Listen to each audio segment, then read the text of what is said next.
오늘 말씀 누가복음 21장 36절입니다. 이러므로 너희는 장차 올 이 모든 일을 능히 피하고 인자 앞에 서도록 항상 기도하며 깨어 있으라 하시니라. 아멘. 우리 누구나 죄인입니다. 죄 없는 자는 한 사람도 없어요.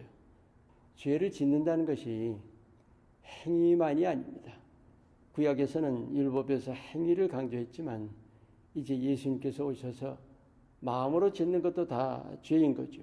탐하기만 해도 도적질이고 미워하기만 해도 살인이고 음심을 품기만 해도 간음한 거예요. 그래서 우리가 죄인일 수밖에 없고 죄를 지을 수밖에 없는 것이죠. 그렇다면 그 근원이 뭔가요? 죄성이죠. 죄성. 언제부터 생긴 거예요?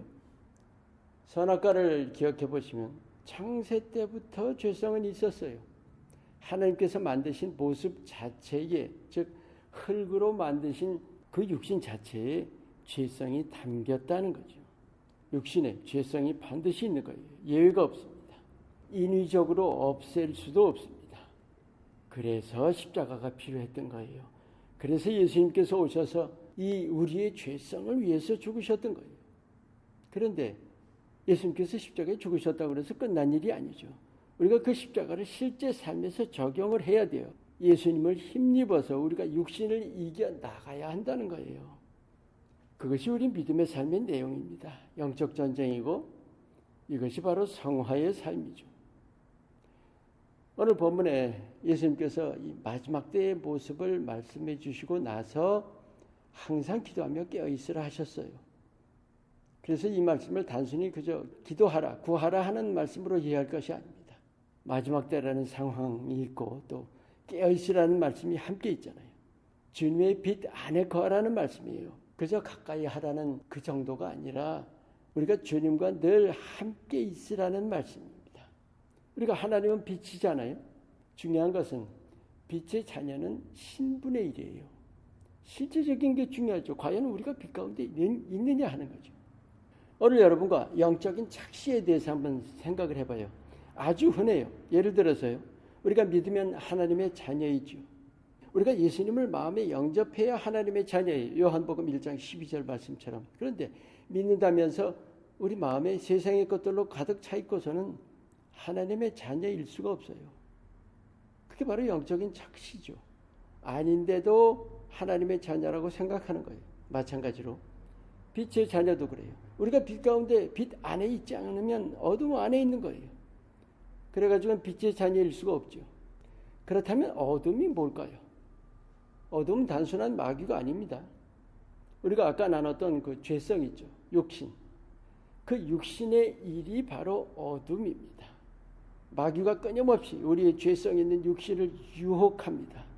로마서 8장 7절 말씀. 육신의 생각은 하나님과 원수가 된다. 그 바로 육신의 생각이죠.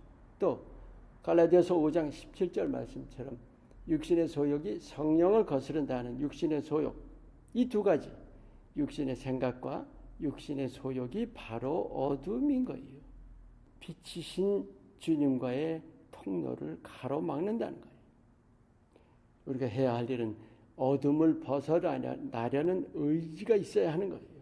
육신의 생각과 육신의 소욕이 어둠이라는 것을 분명히 알면서도 달콤한 죄의 유혹, 그것을 떨쳐내지 못한다면, 떨쳐내지 못한다는 것이 아니라 떨쳐내려는 의지가 없다면 우린 빛의 자녀 되기는 정말 어려워요. 어둠을 벗어나려는 그 의지가, 강한 의지가 있어야 합니다. 그 의지뿐만이 아니라 그 의지를 바탕으로 우리가 끈질긴 훈련이 필수입니다. 없으면 어둠의 자녀예요. 없으면 영적으로 착시하고 살아가기가 아주 십상입니다. 우리가 어둠을 벗어나서 빛 가운데 거하기를 힘쓰는 자는 요한일서 2장 27절에 우리 안에 계신 성령께서 우리에게 모든 것을 가르쳐 주신다는 거죠. 성령님, 곧 예수님께서 영으로 우리와 함께 하셔서 모든 것을 가르쳐 주세요. 아무도 우리를 가르쳐 줄 필요가 없다고 하셨습니다. 우리가 빛 가운데 거하면 누구나 주님과 교제할 수 있어요. 우리가 예수님 곁을 떠나지 않는다면 결코 방황하지 않습니다. 요즘 같은 때 믿는 자가 반드시 해야 할 것이 바로 항상 기도하며 깨어있는 것, 주님의 빛 가운데 거하는 것입니다. 육신의 생각과 육신의 소욕을 사로잡아서 항상 깨어서 주님의 빛 안에 거하시기를 축원합니다. 오늘의 기도, 내 마음이 예수님과 동행하기를 힘쓰도록 매 순간 깨우쳐 주시옵소서. 아멘.